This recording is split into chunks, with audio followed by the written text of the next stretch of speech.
Les couleurs du Burkina Faso, celles du Mali, du Niger et celles de la Confédération des États du Sahel sont montées ici au ministère des Affaires étrangères du Burkina Faso ce mardi 28 janvier 2024. Le ministre des Affaires étrangères, de la coopération régionale et des Burkinabés de l'extérieur, aux côtés de ses collègues ministres ainsi que des chefs de diverses institutions, assistent à cet instant d'une haute importance. Karamoko Jean-Marie Traoré a saisi cette opportunité pour rappeler le contexte dans lequel les trois chefs d'État de l'Alliance des États du Sahel ont quitté la communauté économique des États de l'Afrique de l'Ouest. Le chef de la diplomatie burkinabé a souligné que les chefs d'État de l'AES ont pris la pleine mesure des desiderata de leurs peuples respectifs au regard des sanctions de la CEDEAO. La création de l'Alliance des États du Sahel est une réponse qui est en phase avec les aspirations profondes des populations. Une réponse qui veut aller vers un espace réel des peuples, vers un espace réel d'intégration économique, de solidarité et de fraternité. S'il n'y avait pas eu le 28 janvier, je suis sûr que Kidal serait toujours loin de Bamako.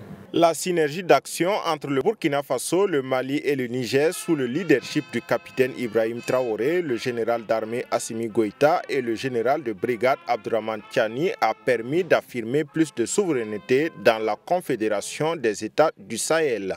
Toutes ces actions ont permis à nos pays d'inverser la tendance et de faire en sorte qu'au Burkina Faso, notre armée redevienne une armée offensive.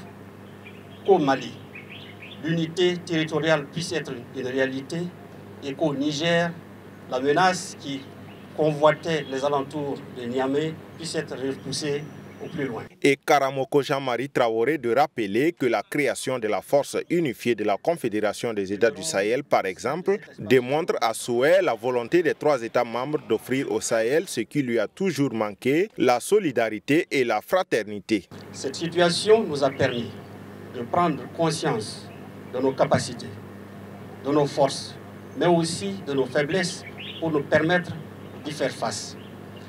L'Alliance des États du Sahel, qui a évolué pour être une confédération, est aujourd'hui l'espace où les Sahéliens peuvent désormais avoir de l'oxygène, où les Sahéliens peuvent désormais espérer.